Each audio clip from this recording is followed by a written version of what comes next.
तो कैसे हैं आप लोग? आई होप आप सब अच्छे होंगे। इस वीडियो में हम लोग क्लास 8 साइंस का चैप्टर 6 पढ़ने वाले हैं। चैप्टर 6 का क्वेश्चन आंसर। तो चैप्टर का नाम है दाब, पवन, झंझावात एवं चक्रवात। तो इस वीडियो में हम लोग इस चैप्टर का क्वेश्चन आंसर पढ़ेंगे, ठीक है? और बारी-बारी से समझते हुए ही पढ़ेंगे। तो देखिए क्या लिखा हुआ है, जिज्ञासा बनाए रखें। तो पहला है सही विकल्प का चयन कीजिए। चित्र 6.21 को ध्यानपूर्वक देखिए। इसको ध्यानपूर्वक देखिए। ये क्या, ये पानी डाल रही है और दोनों खाली है, ठीक है? एक छोटा है और एक बड़ा है ना? एक छोटा पात्र है, एक बड़ा पात्र है। पात्र ग में जल भरा जा रहा है। जल भरने की प्रक्रिया रोकने पर पात्रों में जल स्तर होगा। तो सभी पात्रों में है ना समान ऊंचाई का होगा, ठीक है ना? सभी पात्रों में समान ऊंचाई तक, ठीक है? इसमें मान लेते हैं कि इतना भर गया, इतना भर गया, ठीक है? इतना भर गया। मान लेते हैं 2 सेंटीमीटर भरा है इसमें। इसमें भी 2 सेंटीमीटर भरेगा, इसमें 2 सेंटीमीटर भरेगा, ठीक है ना? तो ऊंचाई क्या होगा? ऊंचाई तीनों पात्रों में जल का सेम ही होगा, क्योंकि समान दाब जब तक नहीं ना होगा, जब तक जल का समान दाब तीनों पात्रों में नहीं होगा, तब तक ये पानी बहते रहेगा, ठीक है ना? कब तक बहते रहेगा? जब तक कि तीनों में जो दाब है दाब तब तक सेम ना हो जाए। तो यहाँ पर देखिए क्या हो जाएगा, सभी पात्रों में समान हो जाएगा, तो हो जाएगा आंसर घ। तो तीनों पात्रों में जल का जो स्तर है वो क्या हो जाएगा, समान हो जाएगा। आगे देखिए दूसरा, एक रबर चूसक क को एक समतल चिकने पृष्ठ पर एवं समान चूसक ख को खुरदरे पृष्ठ पर दबाया गया। तो देखिए यहाँ पर एक रबर का चूसक है। तो जैसे ही चूसक को दबाते हैं ना, तो तो चूसक और यहाँ पर जो भी सतह है, चिकनी सतह, तो अधिकतम वायु क्या होती है, निकल जाती है और भीतर का वायु दाब क्या कम हो जाता है। इसके अंदर का जो हवा है, वो तो सब निकल गया, ठीक है? बहुत ही कम बचा हुआ, तो अंदर का जो दबाव है वो क्या होता है, वायु दाब कम हो जाता है। और जो चूसक है सतह से इसलिए चिपकता है ना, क्योंकि चूसक के जो चारों ओर जो हवा है, ठीक है, ये क्या है, ये ज़्यादा है, तो ज़्यादा दबाव है, तो क्या ये इस पे बल लगाता है। इस पे क्या होता है, बल लगाता है, जिसके कारण ये चिपका हुआ रहता है। लेकिन यही अगर खुरदरा सतह होगा तो हवा जो है, हवा अंदर की ओर चली जाएगी और बाहर भी हवा की जो मात्रा है वो सेम रहेगा और अंदर भी सेम रहेगा, ठीक है? जिसके कारण ये चिपक नहीं पाएगा, ठीक है ना? तो यहाँ पे क्या बोला गया, एक रबर चूसक क को समतल चिकने पृष्ठ पर और समान चूसक ख को खुरदरे पृष्ठ पर दबाया गया। तो ज़ाहिर सी बात है ग हो जाएगा, क चिपक जाएगा परंतु ख नहीं चिपकेगा, ठीक है? क्यों नहीं चिपकेगा, कारण भी बता दिए हैं। किसी भवन की छत पर एक जल की टंकी को h ऊंचाई पर रखा जाता है। भूतल पे जल को अधिक दाब से प्राप्त करने के लिए हमें करना होगा। तो चाहते हैं ज़्यादा दाब से नीचे की ओर आए, ठीक है? ज़ाहिर सी बात है उसका ऊंचाई क्या बढ़ा देंगे, ज़्यादा ऊंचाई पे रख देंगे टंकी को, तो उससे जो पानी गिरेगा ज़्यादा दाब के साथ गिरेगा। तो यहाँ पे आंसर क्या हो जाएगा, क हो जाएगा। जहाँ टंकी रखी है उस ऊंचाई h को बढ़ा दिया जाए। 4 है, दर्शाए गए चित्र 6.22 में दो पात्र क और ख में समान स्तर तक जल भरा गया। दोनों पात्रों में लगने वाले दाब क्रमशः पी क और पी ख तथा बल क्रमशः एफ क और एफ ख में संबंध होगा। तो क्या बोला गया यहाँ पे, दोनों में सेम ऊंचाई तक भरा गया। सेम ऊंचाई तक भरा गया ना, जब विभिन्न प्रकार के विभिन्न आकार वाले वस्तुओं में, विभिन्न प्रकार के आकार वाले पात्रों में जो जल भरते हैं सेम ऊंचाई तक, तो इसका मतलब क्या है, इसका मतलब दाब क्या है, दोनों में सेम है, तो दाब क्या है, बराबर है, ठीक है? तो यहाँ पर देखिए, यहाँ पर बराबर होना चाहिए, इसमें बराबर है, इसमें बराबर है, ठीक है? तो यही दोनों में से कोई एक होगा। तो देखिए बल का फॉर्मूला क्या होता है, बल बराबर क्या होता है, दाब गुने क्षेत्रफल होता है, ठीक है? दाब तो दोनों में क्या है, दोनों में बराबर है, लेकिन क्षेत्रफल किस में ज़्यादा है, क्षेत्रफल ज़्यादा रहेगा तो क्या होगा, उसी में बल ज़्यादा होगा। तो देख रहे हैं सतह का क्षेत्रफल, ये जो है ना, ये नीचे सतह का क्षेत्रफल क्या है, ये ज़्यादा है, ख में ज़्यादा है, तो जाहिर सी बात है बल भी ज़्यादा होगा, ठीक है? बल क्या होगा, ज़्यादा होगा। तो बल एफ ख क्या है, अब एफ ख ज़्यादा है। और इसमें सतह का क्षेत्रफल है ना कम है, ठीक है। तो जाहिर सी बात है बल क्या होगा, बल कम में क्या होगा, कम होगा, ठीक है। तो देखिए यहाँ पर ये कौन सा हो गया, यहाँ पे ख हो गया। तो देखिए क में क्या है, कम है, और ख में ज़्यादा है, तो ये हो जाएगा। और दाब क्या है, दाब तो दोनों में क्या है, सेम है। आगे देखिए दूसरा नंबर का सवाल, बताइए निम्नलिखित कथन सत्य हैं या असत्य। तो देखिए पहला है यहाँ पे, वायु उच्च दाब क्षेत्र से निम्न दाब क्षेत्र की ओर बहती है। तो बिल्कुल सही है ना। उच्च दाब क्षेत्र से निम्न दाब क्षेत्र की ओर बहती है। अभी चूसक यंत्र, अभी वायु चूसक वाला एग्जाम्पल देखे थे, यहाँ पर लिखेंगे सत्य। द्रव केवल पात्र के तल पर दाब डालते हैं, तो नहीं, सभी दिशाओं में दाब डालते हैं। तो जैसे देखिए ये क्या, ये द्रव है, तो यहाँ भी बल, यहाँ भी दाब लगाएगा, यहाँ भी दाब लगाएगा, यहाँ भी दाब लगाएगा ना, सभी दिशाओं में दाब लगाते हैं। तो ये क्या, ये गलत है, तो क्या हो जाएगा, असत्य। यहाँ लिखेंगे असत्य। चक्रवात अच्छी में मौसम झंझावाती होता है। तो इसके कहने का मतलब क्या है ना, जैसे चक्रवात आता है ना, चक्रवात, ठीक है, तो इसके जो केंद्र है, जो इसका जो बीच में जो केंद्र रहता है, आँख रहता है, तो यहाँ पे बहुत ज़्यादा हलचल होता है। तो नहीं, ये जो बीच में जो है ना आँख, यहाँ पर बहुत ही शांति होता है, बहुत ही कम दबाव होता है। ये गलत है, ठीक है। तो ये क्या हो जाएगा, असत्य हो जाएगा, ठीक है, असत्य।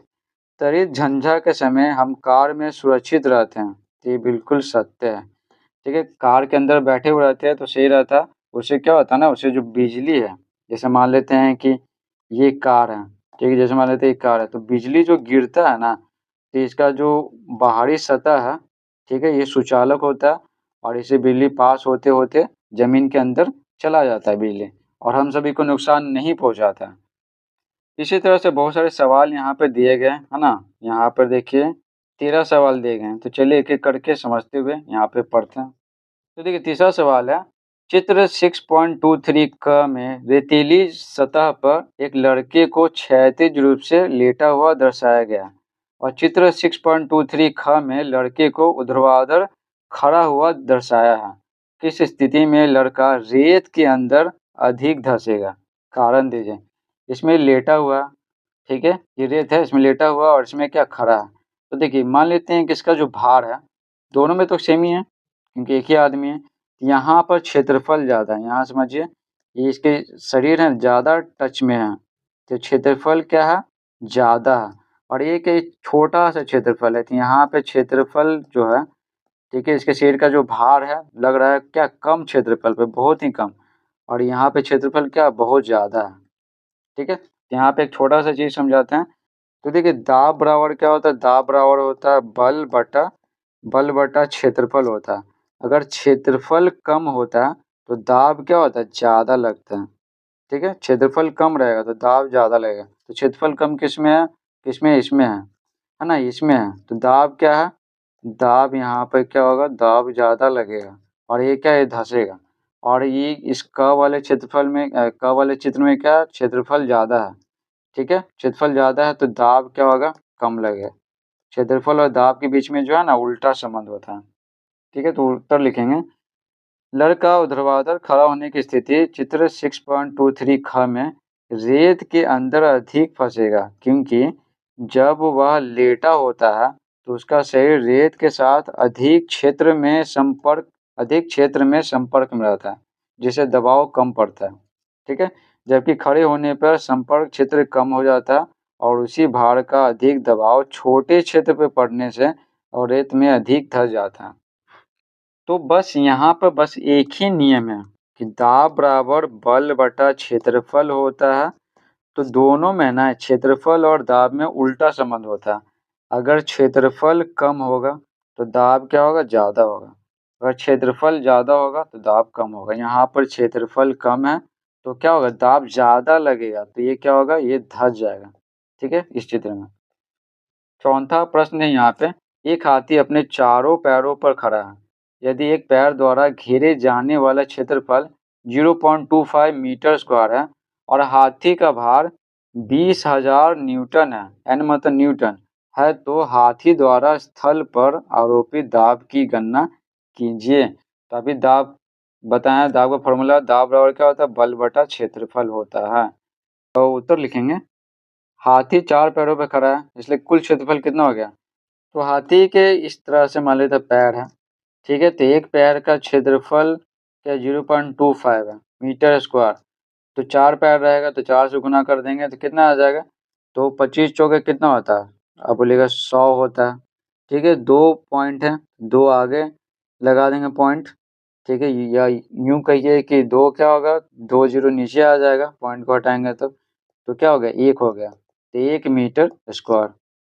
तो देखिए वही लिखे हैं उत्तर, लिखेंगे हाथी 4 पैरों पर खड़ा है इसलिए कुल क्षेत्रफल 1 मीटर स्क्वायर आ गया। और जैसे कि पता है क्या होता है, दाब बराबर बल बटा क्षेत्रफल होता है। तो यहाँ पर बल क्या है, बल क्या है, हाथी का भार है, ठीक है ना, हाथी का भार है जो जमीन पर लगेगा। तो 20,000 न्यूटन क्षेत्रफल हो गया उसके चारों पैरों का 1 मीटर स्क्वायर। तो दाब बराबर क्या होता है, बल बटा क्षेत्रफल। तो यहाँ पे बल कितना है, 20,000 है, और क्या उसके पैरों का क्षेत्रफल 1 है। तो जाहिर सी बात है क्या आ गया, 20,000 आ गया, 20,000 न्यूटन बाई मीटर स्क्वायर। और न्यूटन बाई मीटर स्क्वायर को क्या लिखते हैं, पास्कल लिखते हैं। पी ए मतलब क्या होता है, पास्कल होता है। तो ये हमारा आंसर हो गया 20,000 पास्कल। ठीक है, तो ये हो गया हमारा आंसर। आगे देखते हैं 5 नंबर का सवाल। क और ख दो नाव हैं। नाव क के आधार का क्षेत्रफल 7 मीटर स्क्वायर है और इसमें 5 लोग बैठे हैं।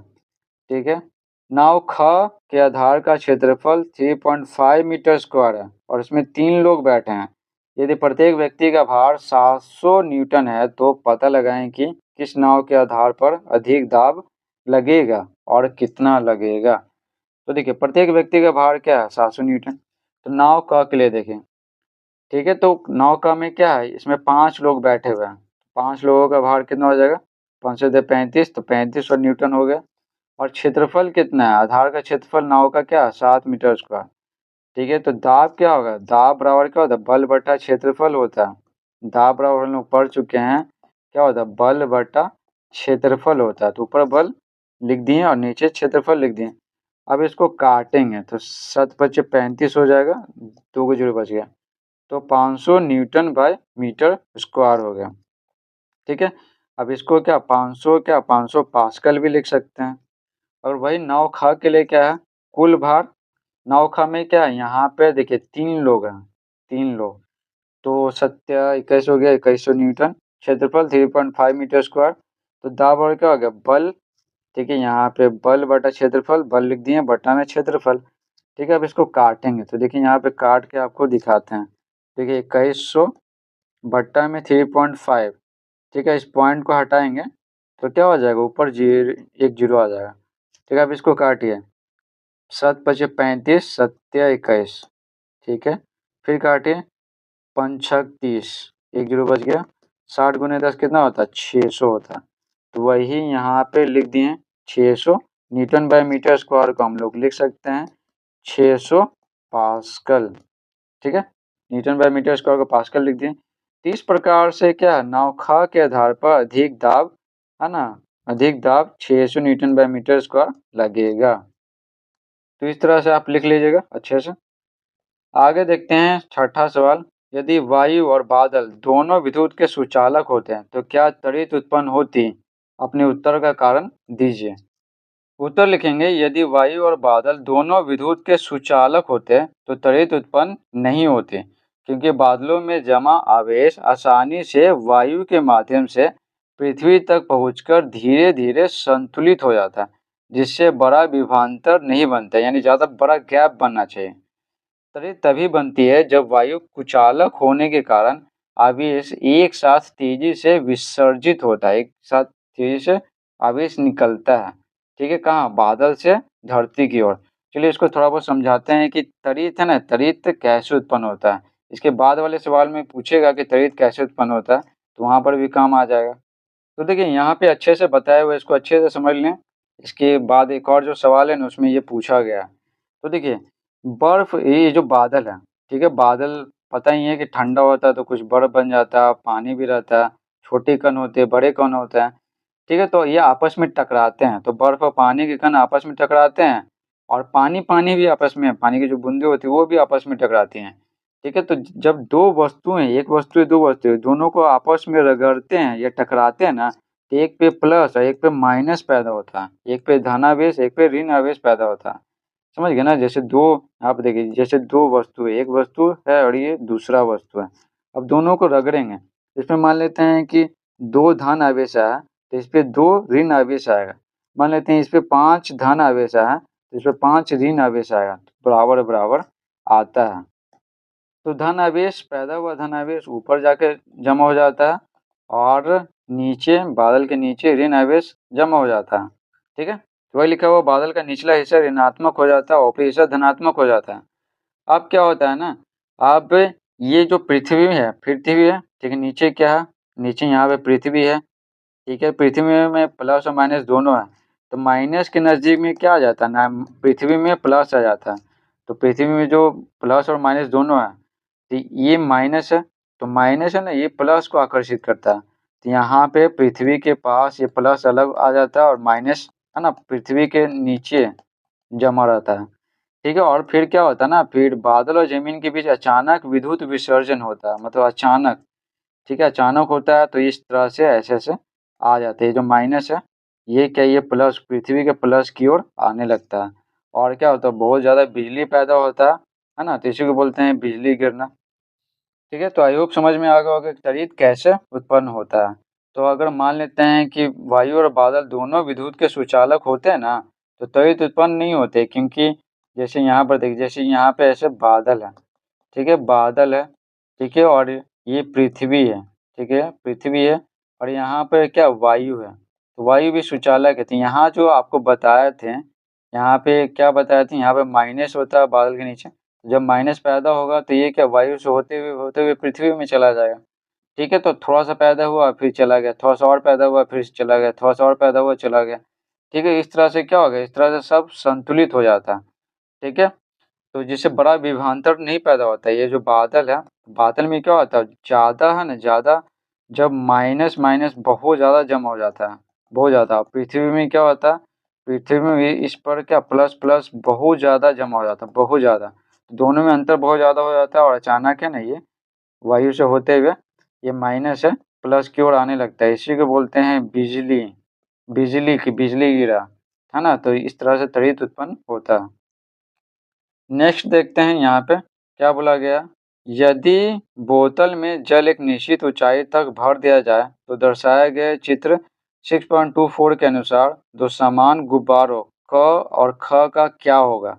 क्या दोनों गुब्बारे फूलेंगे? यदि हाँ, तो क्या वे समान रूप से फूलेंगे? अपने उत्तर को समझाइए। तो देखिए, ये दोनों क्या सेम ही ऊंचाई पे है। तो जो द्रव है ना, मान लेते हैं कि इसको इतना भर दिए हैं, तो द्रव क्या है, दोनों दिशाओं में, दोनों विपरीत दिशाओं में और समान ऊंचाई पे है, तो क्या समान दाब लगाता है। तो यहाँ पर देखिए, अगर इतना हम भर दें, तो इस तरफ दाब और इस तरफ दाब, दोनों क्या लगाएगा, सेम लगाएगा। तो सेम दाब लगाएगा, क्योंकि ये सेम ऊंचाई पे है, याद रखिएगा, क्योंकि ये दोनों बैलून क्या सेम ऊंचाई पे है, एक ही ऊंचाई पे है, समान ऊंचाई पे है। तो क्या होगा, दाब क्या है, दाब दोनों दिशाओं में क्या है, समान लगेगा, जिसके कारण ये जो बलून है वो समान रूप से फूलेगा।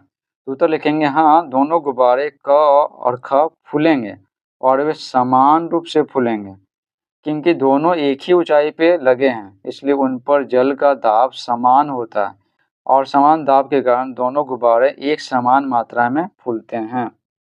8वां सवाल, व्याख्या कीजिए कि झंझावात चक्रवात में किस प्रकार परिवर्तित हो जाता है। ये देखिए, इस तरह से ऐसे गोल-गोल घूम रहा है, तो ये क्या है, चक्रवात है। ठीक है? उत्तर लिखेंगे, झंझावात यानी आंधी तूफान तब चक्रवात में बदल जाता है जब समुद्र की गर्म और आर्द्र वायु, आर्द्र यानी नमी है, गर्म और आर्द्र वायु तेजी से ऊपर उठती है और इसके स्थान पर चारों ओर से ठंडी वायु तेजी से भरने लगती है।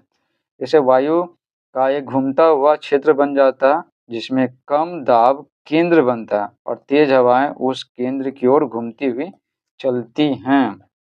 तो क्या बोला गया? बोला गया यहाँ पर समझिएगा, जैसे एक ये स्थान हम ले लेते हैं, ठीक है? ये स्थान ले लेते हैं, यहाँ कि जो हवा है ना वो क्या है, गर्म है, ठीक है, और आर्द्र है, यानी इसमें क्या है, नमी है। तो गर्म हवा क्या होती है, ऊपर उठती है ना। गर्म हवा क्या होती है, गर्म हवा आप बोलिएगा कि ऊपर उठती है, तो ये गर्म हवा ऊपर उठे, ठीक है। तो यहाँ पर क्या होता है, जब यहाँ का हवा क्या ऊपर चला गया तो यहाँ पे कम दाब का क्षेत्र बन गया, क्योंकि सब हवा गर्म हवा ऊपर चला गया, कम दाब का क्षेत्र बन गया। और यहाँ से जो ठंडी हवा है ना, यहाँ से ठंडी हवा ऐसे बहने लगती है, ठीक है। बहते बहते है ना ये गोल गोल गोल गोल बहने लगते हैं, गोल गोल, ठीक है। इस प्रकार से क्या है, इस प्रकार से चक्रवात पैदा हो जाता है, बस। क्योंकि बीच में खाली है, तो बीच में क्या है, यहाँ पर क्या है, यहाँ पे खाली है, तो यहाँ पे कम दबाव का क्षेत्र बन जाता है, कम दाब का क्षेत्र बन जाता है। और आसपास जो हवा, ठंडी हवा से बह रही है, ठीक है, तो बाहर में क्या है, ज़्यादा दाब है, ठीक है, ज़्यादा दाब है। तो बाहर की ओर से सब हवा ना अंदर की ओर जाने लगती है, कम दाब की ओर जाने लगती है। और फिर जो हवा है इस तरह से घूमते घूमते घूमते घूमते रहती है, इसी को बोलते हैं चक्रवात। 9 नंबर का सवाल है, चित्र 6.25 में गर्मियों की दोपहर के समय समुद्र तट पर पेड़ों को दर्शाया गया है। पहचानिए क अथवा ख में स्थल स्थल किस ओर है। अपने उत्तर को स्पष्ट कीजिए। तो देखिए उत्तर लिखेंगे, स्थल है ना क की ओर है, तो स्थल क्या है, ये क की ओर है स्थल, ठीक है। और इस तरफ क्या है, इस तरफ समुद्र है, ठीक है। और यहाँ से क्या हो रहा है, समुद्र से हवा बह रहा है, इसको क्या बोलते हैं, इसको बोलते हैं समुद्री समीर, ठीक है, समुद्री समीर। तो उत्तर लिखेंगे, स्थल स्थल है ना क की ओर है। तो कैसे पहचाने कि क की ओर स्थल है और ख की ओर समुद्र है। तो देखिए, गर्मियों की दोपहर में समुद्री समीर चलती है, जिसमें हवा समुद्र से स्थल की ओर बहती है। ये क्लास 7 में भी दिया हुआ है, तो क्लास 7 में आप जरूर पढ़े होंगे, ठीक है। तो समुद्र से स्थल की ओर बहती है। पेड़ हवा की दिशा में झुकते हैं, क्योंकि पेड़ क दिशा में झुके हुए, इस तरफ झुका हुआ है ना पेड़, यानी हवा इस तरफ से बह रहा। इसका अर्थ है कि हवा उसी दिशा में बह रही है, इसलिए हवा समुद्र ख से स्थल क की ओर जा रही है, ठीक है। ये तो दिख ही रहा है कि हवा हवा इस तरफ से बह रही है, ठीक है। तो इसमें क्या होता है ना, इसमें देखिए आपको यहाँ पे समझाते हैं।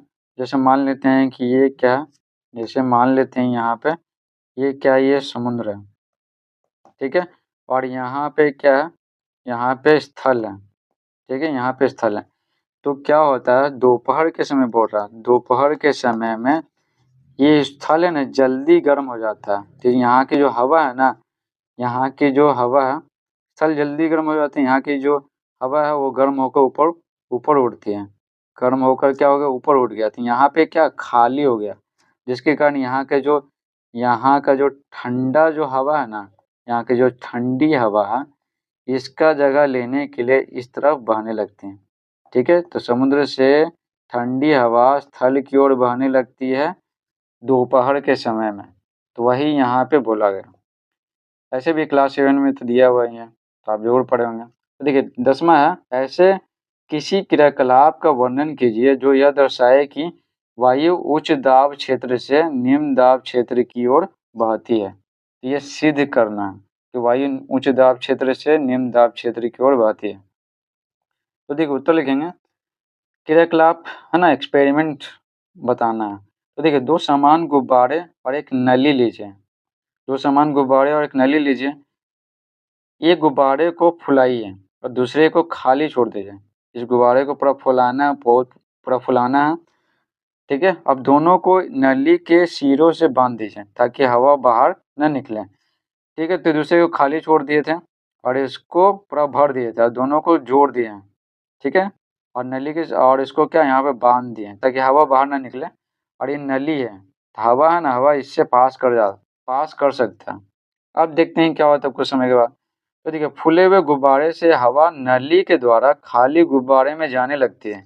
इसमें क्या है, दाब क्या है ना ज़्यादा है, हवा ज़्यादा है, तो जाहिर सी बात है क्या है, उच्च दाब क्षेत्र हो गया। ये क्या हो गया, उच्च दाब क्षेत्र हो गया।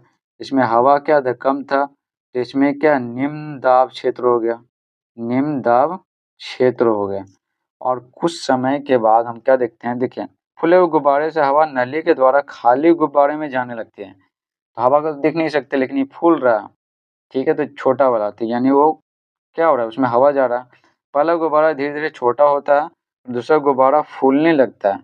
कुछ समय बाद दोनों गुब्बारों का आकार समान हो जाता है।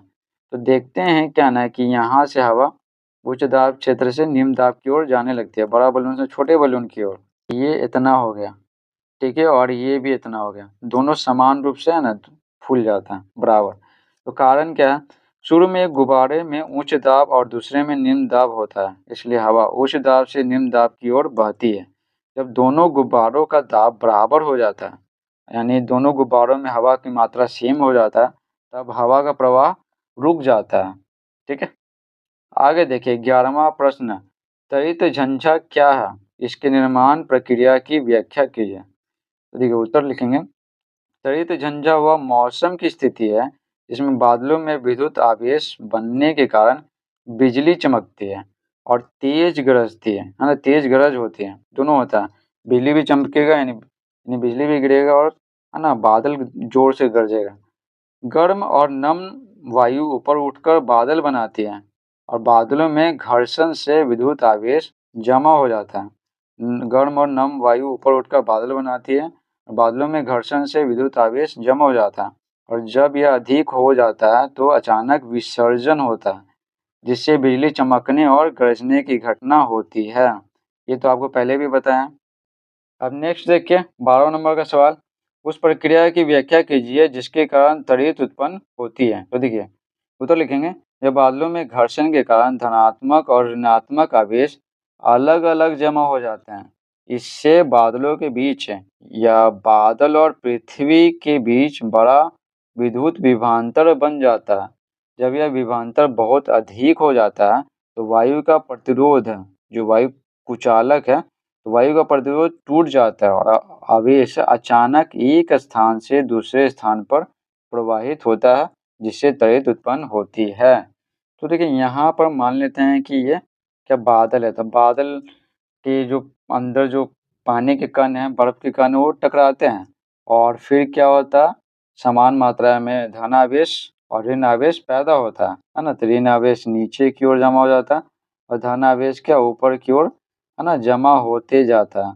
ठीक है, और ये पृथ्वी में क्या धन आवेश ऋण आवेश दोनों हैं, तो ये जो ऋण आवेश है ना, ये पृथ्वी के धन आवेश को आकर्षित करते हैं, जिसके कारण क्या ये यानी जिसके कारण ये धन आवेश है ना पृथ्वी का, ये ऊपर रहता है और ऋण आवेश क्या है नीचे रहता है, तो ये पृथ्वी है।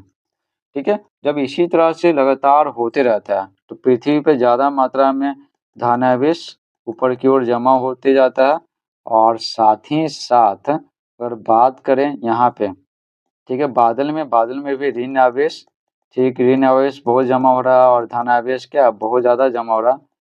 ठीक है, समय जैसे जैसे बीत रहा, तो इस प्रकार से जब बहुत ज़्यादा जमा हो जाता है, ठीक है, बहुत ज़्यादा जमा हो गया आवेश, ठीक है, और इधर भी आवेश जमा हो गया, तो जिसके कारण क्या ना ये जो विद्युत का कुचालक है हवा, ठीक है, हवा, तो ये रोक नहीं पाता, और क्या होता है बिजली अचानक ये ऋण आवेश अचानक पृथ्वी की ओर आने लगता है, पृथ्वी की ओर बहुत तेजी से, जिसके कारण बिजली चमकता है और तेज गर्जन होता है। इसी को कहते हैं त्वरित उत्पन्न होना। तो वायु का प्रतिरोध क्या होता है टूट जाता है। ठीक है, इस तरह से समझिए जैसे ये बांध है, ठीक है, और इस तरह पानी बहुत तेज धारा से आ रहा है, तो ये क्या होता है बांध टूट जाता है। उसी तरह से वायु का जो प्रतिरोध है बीच में रोके हुए वायु जो कुचालक है रोके हुए था, तो ये बहुत ज़्यादा जमा हो जाता है ना, जिसके कारण ये वायु का जो प्रतिरोध है रुक जाता है, टूट जाता है, और ये बिजली जो है माइनस धना ये जो ऋणात्मक आवेश है बादल का, ये पृथ्वी की ओर बहुत तेजी से आता है। इस प्रकार त्वरित उत्पन्न होता है। 13वां नंबर का सवाल है, व्याख्या कीजिए कि प्रदर्श पट यानी बैनर और विज्ञापन पट यानी होर्डिंग्स में छिद्र क्यों बनाए जाते हैं। तो आप अवश्य देखे होंगे, जैसे ये तस्वीर है मान लेते हैं, ठीक है, ऐड इस पे दिखाया गया, विज्ञापन दिखाया गया, तो इसमें इस तरह से ना, इसमें इस तरह से ऐसे छेद रहते हैं, इस तरह से ऐसे-ऐसे, या फिर इस तरह से ऐसे-ऐसे छेद बनाए हुए रहते हैं। ठीक है, क्यों? क्योंकि ताकि हवा बहे ना, हवा इससे पास हो जाए, इन छिद्रों से पास हो जाए और इस पे दबाव ना लगे और ये फटे नहीं। तो छिद्र क्यों बनाए जाते हैं? उत्तर लिखेंगे, प्रदर्श पट, बैनर और विज्ञापन पट होर्डिंग्स में छिद्र इसलिए बनाए जाते हैं क्योंकि तेज हवा चलने पर हवा का दबाव कम हो जाए और हवा आसानी से निकल जाए। इससे पट पे अधिक दाब नहीं पड़ता और वह फटता या गिरता नहीं है। नहीं तो क्या होगा, ये सारा का सारा फट जाएगा। ठीक है, तो इस प्रकार से ये चैप्टर 6 का क्वेश्चन आंसर समाप्त होता है। आई होप आपको ये क्वेश्चन आंसर का वीडियो समझ में आया होगा। समझ में आया तो वीडियो को लाइक कीजिए, चैनल पर नए हैं तो चैनल को सब्सक्राइब कीजिए और इसके आगे का वीडियोस देखने के लिए और भाग्य से वेट का वीडियोस देखने के लिए कमेंट बॉक्स में लिंक दिया हुआ है, तो वहाँ से जाके आप देख सकते हैं। ठीक है, तो चलिए मिलते हैं अगली वीडियो में। Thanks for watching.